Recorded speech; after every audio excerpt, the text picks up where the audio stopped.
Nakatanggap si Vice President Sara Duterte ng summons mula sa Office of the Prosecutor.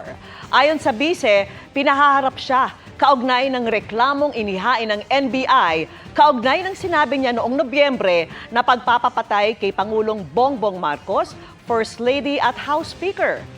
Nilinaw kinalauna ng bise na hindi ito pagbabanta, kundi bilang pagdidiin sa umunoy banta sa kanyang seguridad. Ang summons kinumpirma ni Prosecutor General Richard Fadulyon. Anya, nakaschedule na ang preliminary investigation sa May 9 at sa May 16.